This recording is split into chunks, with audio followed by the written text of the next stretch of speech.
श्री साईनाथाय नमः। भगवान श्री साईनाथ महाराज ने अपने जीवन काल में जो अनुपम अनुभूतियाँ अपने भक्तों को दी है, ऐसे चुनिंदा लीलाओं का अवलोकन करते हैं श्री साई बाबा की अनुपम लीलाएं। ओम साई राम। अभी जो लीला हम सुनने जा रहे हैं वो बहुत महत्वपूर्ण और शिरडी की पावन भूमि में वो बाबा जब देहधारी थे, सदेही थे, तब घटित हुई है। एक सामान्य आदमी, सर्वसाधारण परिवार का बच्चा जिसने कभी स्कूल नहीं देखा हो, उसको कीर्तन करने तक के एक विद्वान में परिवर्तित करने की ये लीला है। शिरडी में सुतार फैमिली है, उसमें बाड़ा सुतार एक थे। बाड़ा सुतार वह आबाजी, गबाजी और तुकाराम, ये जो है ना, उन्हीं के साथ में एक बाड़ा जी करके थे। सुतार काम करते थे। अब बहुत गरीबी थी घर में, उसमें 8 बच्चे थे उनको।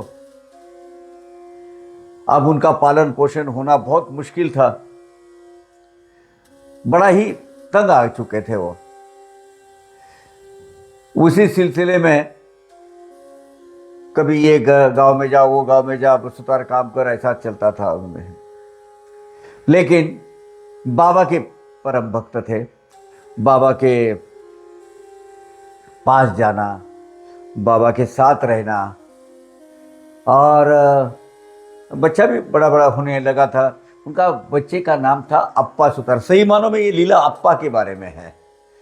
बाड़ा सुतार निमित्त मात्र है उनका उद्धार करने के लिए, लेकिन अप्पा सुतार के बारे में है ये। अप्पा जी बच्चा था, एक छोटा सा, क्या करे। अब उस वक्त 8 बच्चों को पालना, उनकी परवरिश करना बहुत परिस्थिति, गरीबी हालत में बड़ा अपना ये निकालते थे, समय गुजारते थे। अब वो एक दिन उनको बहुत ऐसा एक अपने बारे में बहुत बड़ी दुविधा आकर पहुंच गई, और वो अपने आप को कोसने लगी कि मैं सीखा क्यों नहीं। 4 किताबें पढ़ लेता तो मुझे बाबा का ये ज्ञान, बाबा के ग्रंथ ये पढ़ने को मिलते। हमेशा वो काका साहब दीक्षित जब वो मांडी पर जो बोलते थे, ये बाड़ा उधर खड़ा रहते थे, बाबा हमेशा हाजिर रहते थे और पूरे वो कहानियाँ सुनते थे। वो ग्रंथ का जो पठन काका साहब दीक्षित करते थे। काका साहब दीक्षित बहुत मृदु, मुलायम, कोमल हृदय के पर्सन। वो वहाँ उन सबको बुलाते थे, बाड़ा को भी खास बुलाते थे, और बाबा के कहने पर उसको सब ग्रंथ वाचन वगैरह पढ़ के बताते थे। एक दिन बोले मुझे भी आना चाहिए, मुझ में अंगूठा बहादुर हूँ, मुझे कोई एक अक्षर का ज्ञान नहीं है, लेकिन बाबा मुझे ये आना चाहिए। बाबा के पास गए।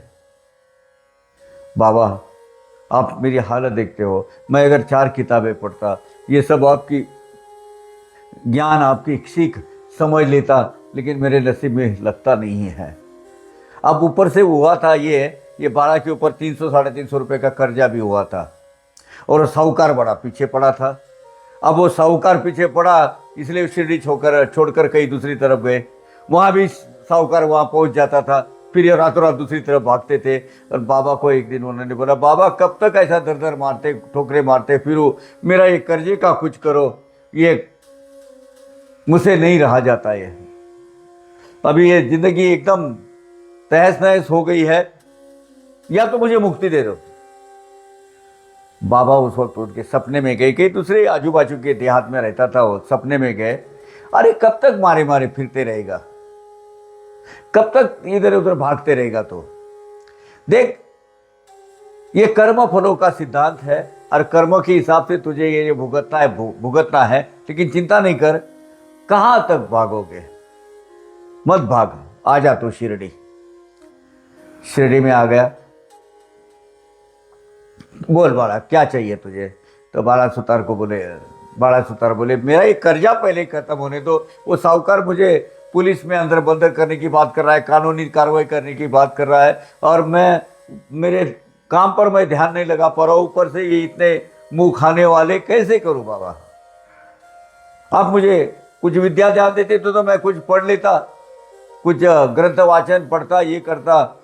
तो बोले बाड़ा एक काम कर, अब तेरा कर्जा मिट जाएगा, चिंता मत कर, मैं जिम्मेवारी लेता हूँ उसकी, लेकिन तुझे ऐसे ही कोई उत्पन्न का स्रोत और उत्पन्न के साधन बना लेता हूँ, तेरा कर्जा मिट जाएगा। लेकिन तुझे अगर तेरी ये जो इच्छा है ना, अप्पा पूरी करेगा। ये बच्चा अप्पा है ना, उनका लड़का बच्चा, बोले उसको स्कूल में डाल। अब वो भी काफी बड़ा हो गया था लड़का, उसकी जो उम्र है 10-11 साल की हो गई थी। स्कूल में भेजा। वो लड़का इतना होशियार और इतना मतलब तेज तर्रार बुद्धि का था, वो एक ही साल में उसने 3 इयत्ता का अभ्यास कंप्लीट कर लिया। बोले ये कैसे हुआ? तो बोले सब बाबा की कृपा है। ऐसा करते करते और 2 साल में उसने 5th स्टैंडर्ड कर लिया, फिर उसने छोड़ दिया। अब बात यह है कि वो जो पढ़ते पढ़ते जब 5th स्टैंडर्ड में पढ़ने लगा, तब काका साहब दीक्षित उसको बुलाते थे, चल तुझे पढ़ना है ना, तुझी इच्छा है ना, बोला है ना, चल आज तू ग्रंथ पढ़ ले। और उसको सौंप के खुद बम्बई चले गए। 8-10 दिन तक बाबा सपने में आते थे, पढ़ना चालू कर, आज से तू ये ग्रंथ वाचन चालू कर। अब वो जब ग्रंथ पढ़ते थे तो बाकी के लोग बोलते थे भाई उसका अर्थ भी बता दे। बोले देखो मुझे उसका अर्थ आता नहीं, इतना तो मेरा गहरा ज्ञान मेरा है नहीं, काका साहब यहाँ नहीं है, लेकिन अपना जो ये जो डेली का जो रूटीन है, डेली अपना जो अभ्यास का जो आराधना है, वो आराधना में खंडित नहीं होनी चाहिए, इसलिए मैं पढ़ के बताऊंगा, वो बाकी आने के बाद आपको बताएंगे अर्थ उसका। तो बोले ठीक है, हर नहीं लेकिन तू पढ़ना चालू कर। बोले अपना उसमें वो अपनी जो आराधना है वो खंडित नहीं होनी चाहिए, अपनी सेवा खंडित नहीं होनी चाहिए। एक दिन बाबा सपने में आए, अप्पा अब तू अर्थ बताना चालू कर, मैं हूं साथ में, डर मत। और दूसरे दिन से जैसे वो पढ़ना चालू किया, पढ़ने के साथ में अर्थ बताना चालू कर दिया। इतना अच्छे तरीके से वो विश्लेषण करता था, विस्तृत उसको विस्तार से उसका अर्थ बताता था, तो बहुत लोग खुश होते थे। काका साहब जब वापस आ गए, वो बोले नहीं बड़ा अप्पा तू ही चालू कर दे, तू ही ये सेवा तेरे से बाबा चाहते हैं। तो उसको लगा क्यों ना हम बाबा के इतना जो ग्रंथ है उसका पठन, उसका मनन करते हैं, उसका विस्तार करते हैं, तो हमने अब इतना है तो हमें ये भी आना चाहिए, कीर्तन करना भी आना चाहिए। बाबा के पास उन्होंने इच्छा प्रकट की कि बाबा मुझे कीर्तन सेवा के लायक बनाओ। एक दिन और इसी सिलसिले में अपना अभ्यास करते रहे। बहुत तेज तो थे बुद्धि से, अलग अलग संतों के 2500 अभंग उन्होंने कंठस्थ किए थे, बिल्कुल उनके मुंह जबान पर थे। एक दिन बाबा ने फिर से उनको स्वप्न दृष्टांत दिया, बोले एक काम कर, चल कीर्तन करना चालू कर। और सौभाग्यवश काका साहब दीक्षित, वो जो बहुत ही कोमल हृदय आदमी, उन्होंने जब ये इच्छा बताई और ये सपना बताया काका को, तो बोले फिर देरी किस बात की, बाबा का अनुमोदन मिला है ना, एक काम कर, आज गुरुवार है, शुरू कर दे। और इसी तरीके से ये अप्पा सुतार बहुत नामचीन, एक प्रसिद्ध कीर्तनकार बन गए वहां से। ये बाबा की कृपा होती है। किसी का अगर किसी की जिंदगी बनानी हो, बाबा के बनकर रहो। और एक एक गंवार लड़का जिसने उस मुंह स्कूल का मुंह तक देखा नहीं है, उसको एक ही साल में 3 साल का सिलेबस कंप्लीट करके 5th स्टैंडर्ड तक, उसको उस वक्त 5th स्टैंडर्ड तक पढ़ाया। तो 7वीं होती थी, 7वीं पास होता था, मैंने उसको वो क्या बोलते थे, वपा बोलते थे, वर्नाक्युलर फाइनल ऐसा कुछ बोलते थे। वो होता था तो उसको टीचर की नौकरी लग जाती थी। वो उस वक्त ये था। हमारे कई टीचर का हमारे बचपन में 7वीं पास थे बस।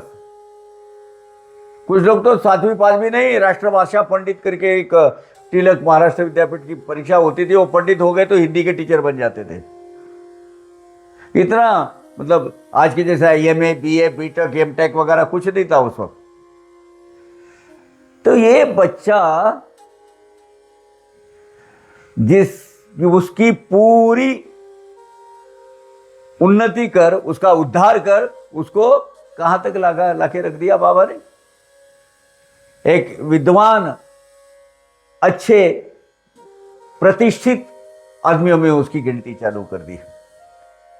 एक बात बताओ, मैं ये कथा सुनती है तो मन को बड़ी भाती है, क्योंकि लगभग थोड़ा सा 19-20 मेरा भी उद्धार बाबा ने इसी तरह किया है। वो एपिसोड है किसी चैनल पे, मेरे ख्याल से साईं बाबा डिवोटी स्पीक्स में है, मेरी जीवनी, आप जरूर पढ़ना। मेरा भी ऐसे भेड़ बकरियां चराने वाला लड़का मुझे यहाँ तक लाके रख दिया बाबा ने। ये बाबा की कृपा है। बाबा आपके आशीर्वाद का वरदहस्त ऐसे ही सर पे जीवन के आखिरी तक, सांस तक बनाए रखना, यही एक विनती है प्रभु। ओम साई राम। अवघारंग एक झाला, अवघारंग एक झाला, रंगी रंगला श्रीरंग, रंगला श्रीरंग, रंगला श्रीरंग, अवघारंग एक झाला, अवघारंग एक झाला।